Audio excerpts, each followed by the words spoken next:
Bonjour les amours du Christ, j'espère que vous allez bien. Bonjour mes amours.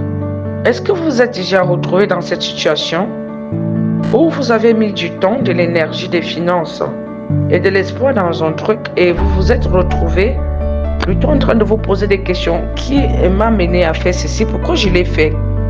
Parfois, vous accusez des gens autour de vous et vous vous dites que ce projet, en fin de compte, ne valait pas la peine. Ce genre de situation arrive la majorité du temps quand on n'a plus confiance en soi.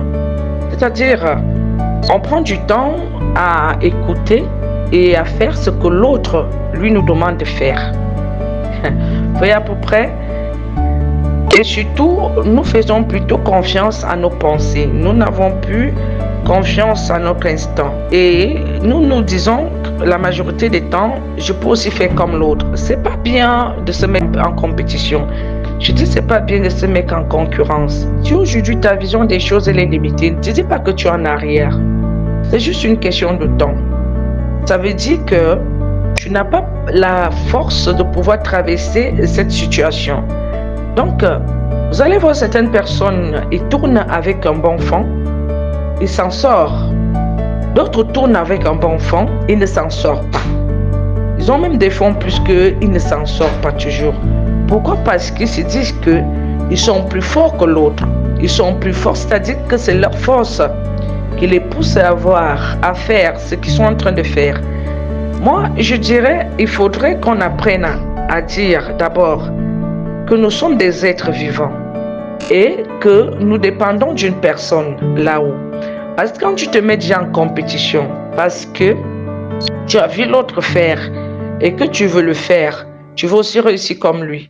Tu ne connais pas le temps qu'il a mis, la patience qu'il a mis. Donc, moi je dirais ce matin, ce qui t'est arrivé, c'était juste une petite leçon. C'est-à-dire, il y a une façon dont le Seigneur appelle ses enfants à ne plus répéter des erreurs, à ne plus chercher à être comme les autres, à ne plus vouloir devenir comme l'autre. Nous sommes nous-mêmes, notre personnalité pour nous. Vous savez, les amours, quand tu as eu ton idée, elle t'est venue seule. Tu t'es mise à la développer, à développer cette idée.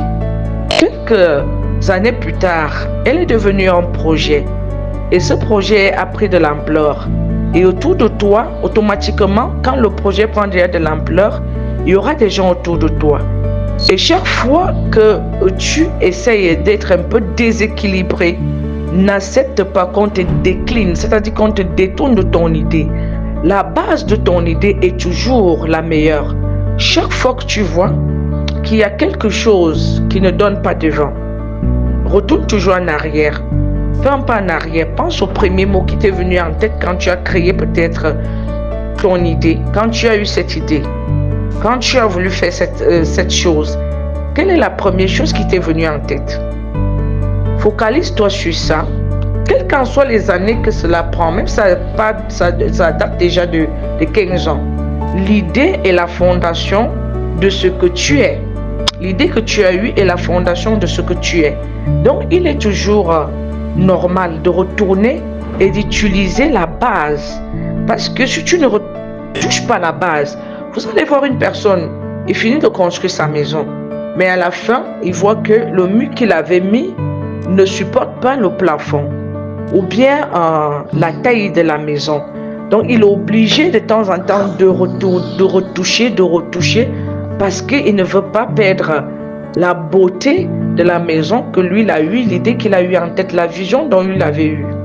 Donc, il faut faire très attention au moment où nous sommes assises, que tu te retrouves assis et que tu dis, je ne sais plus comment je dois faire pour avancer. Peut-être qu'il faut injecter de l'argent